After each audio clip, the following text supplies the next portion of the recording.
Mohon perhatian, tekan tombol subscribe. Terima kasih atas perhatiannya. Assalamualaikum warahmatullahi wabarakatuh. Saya Yadi Muhammad, driver online Depok. Kali ini saya mau menyoroti konflik segitiga antara Megawati Luhut Binsar Panjaitan dan Megawati dengan Joko Widodo.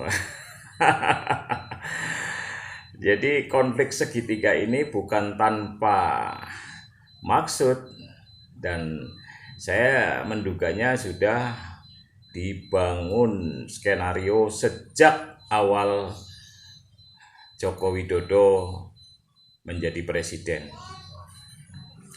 Karena dalam dunia politik itu yang namanya konflik itu harus dipelihara. Kawan itu harus dijaga. Nah, kemudian musuh itu harus dirawat. Yang terakhir, kepentingan itu harus dipertahankan. Maka ada istilah dalam politik itu yang abadi adalah kepentingan. Nah, kita kembali ke laptop saja. Bahwa konflik antara Megawati dengan Luhut dan konflik dengan Jokowi atau si Joko itu bukan tanpa maksud, karena memang ada tujuan-tujuan tertentu yang sudah disiapkan oleh Megawati dan gerbongnya, yaitu PDIP. Nah, kalau ngobrol-ngobrol dengan apa ya? Ya, pokoknya kalau ngobrol-ngobrol lah di tengah masyarakat ini, memang bahwa kenapa baru sekarang konflik segitiga itu baru dibangkitkan oleh Mega. Kenapa enggak dari dulu-dulu? Karena ada yang mengatakan bahwa, atau pengamat yang mengatakan bahwa konflik yang terjadi antara Luhut dengan Megawati itu sejak tahun 2014, sejak si Joko menjabat sebagai presiden. Kenapa baru dibangkitkan sekarang? Jawabannya hanya satu, memang Megawati plus PDIP-nya atau Megawati CS itu punya kepentingan dalam membangkitkan kembali konflik segitiga ini. Yang pertama, ini adalah upaya buang badan PDIP dan Megawati CS mengenai persoalan kepemimpinan Joko atau Jokowi.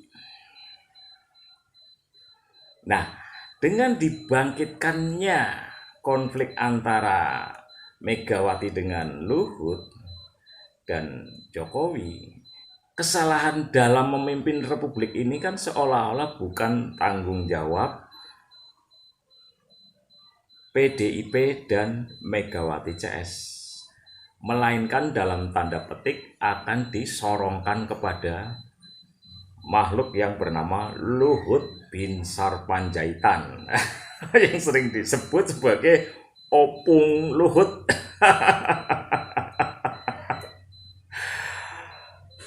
Nah, ini kan ada upaya buang badan dari PDIP dan Megawati CS mengenai persoalan gaya dan perilaku kepemimpinan Joko. Paham kan sampai di sini? Ya, begitu kira-kira. Nah, yang berikutnya nih, yang tak kalah serunya, Megawati CS dan PDIP kan lagi mau punya hajat besar. Hajatan besar yaitu kalau kita lihat di mana-mana di seluruh atau di penjuru pelosok dipasang baliho Puan Maharani. Ya, ada juga yang berbusana yang tidak lazim menurut saya. yaitu berbusana ala Kadrunwati. Astagfirullahaladzim, ini ya semoga dapat hidayah lah Puan Maharani sehingga benar-benar menjadi Kadrunwati, ya kan. Nah, kita harapkan seperti itu. Semoga lah, insya Allah dapat hidayah. Nah, hajatan apa yang sedang direncanakan oleh Megawati CS dan PDIP? Yaitu disorongkannya putri Megawati, yaitu Puan Maharani, untuk maju ke Pilpres 2024.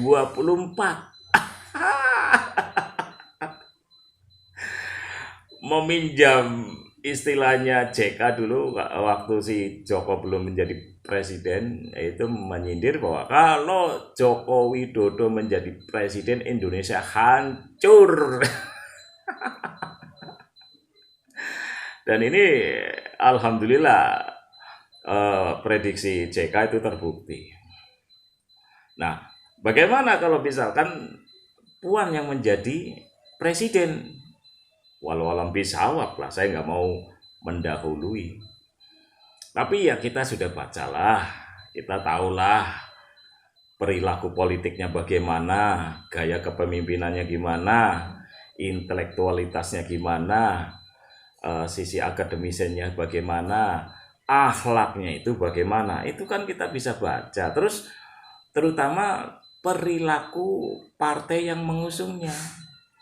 Sebagai catatan bahwa PDIP ini adalah politik dinasti yang dianut oleh PDIP, atau PDIP ini adalah menganut politik dinasti.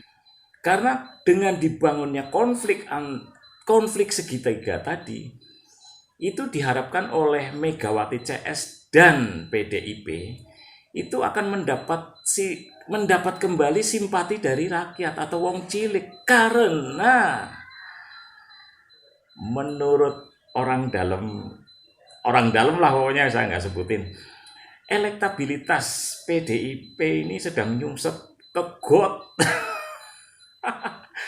Elektabilitasnya nggak nyampe 20%, yakni cuman berkisaran 18%, bro. Nah, terus kemarin survei yang lebih menyakitkan hati itu mengatakan bahwa meskipun sudah ditebar baliho di seluruh penjuru negeri, elektabilitas Puan itu tidak lebih dari 1%. Astagfirullahaladzim. Nah, itulah hajatan yang bakal disorongkan oleh Megawati. Nah, dari sini sampai sini maksud saya, paham kan? Nah, yang berikutnya yang kemungkinan bisa digaduk-gadukan dengan persoalan di tubuh PDIP sendiri dan Megawati CS. Konflik segitiga ini antara Megawati Luhut, Megawati Joko, yaitu memang ada kekuatan dalam istana yang melebihi kekuatan Megawati CS dan PDIP. Disinyalir kekuatan dalam istana inilah yang selama ini mengatur dan mengendalikan Joko Widodo. Ya, sudah barang tentu bahwa kekuatan itu diantaranya yaitu Luhut Binsar Panjaitan, CS. Nah, kekuatan inilah yang tidak tersentuh oleh kekuatan manapun, karena memang selama ini kekuatan inilah yang menjadi PR besar bagi Megawati CS dan PDIP. Karena kabarnya kekuatan atau pengaruh PDIP dan Megawati CS terhadap istana itu cuma 25%, tidak lebih. Selebihnya yaitu 75% memang pengaruhnya di tangan Luhut Binsar Panjaitan CS yang tentu saja disokong oleh kekuatan dari luar, maksudnya luar istana. Ya, luar istana itu kan luas, bisa luar istana di dalam negeri maupun luar istana dari luar negeri. Tapi menurut bisik-bisik tetangga sih, kekuatan dari luar istana ini yaitu kabarnya ada yang mengatakan bahwa mereka lah yang memiliki duit berlebih, yaitu 9 konglomerat hitam, dan kalau yang dari luar negeri yaitu kekuatan dari Cina atau RRT, Republik Rakyat Tiongkok. Nah, makanya ini PR besar buat Megawati CS dan PDIP. Karena rupanya memang cuma 25% pengaruhnya Megawati selama ini. Itu baru kabarnya loh. Ya kan? Nah, bagaimana upaya untuk menggusur kekuatan itu? Susah, karena dibutuhkan kekuatan finansial dan kekuatan politik yang ekstra. Sampai di sini mungkin paham kan? Nah, kenapa Megawati CS dan PDIP cemburu terhadap Luhut Binsar Panjaitan, dan kenapa pengaruhnya sangat luar biasa terhadap gaya dan perilaku politik atau kepemimpinan Jokowi. Kalau ibarat orang Jawa Banyumasan atau Jawa Cilacap, itu kalau Jokowi di depan Luhut itu seperti kerbau yang dicucuk hidungnya, manut aja kemana.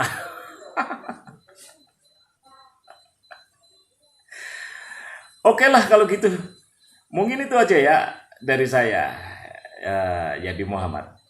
Dan saya berpesan ini, untuk merecovery perekonomian nasional, sebaiknya kalian-kalian yang punya uang, tolong belanja di pengusaha-pengusaha atau pedagang-pedagang di pinggir jalan.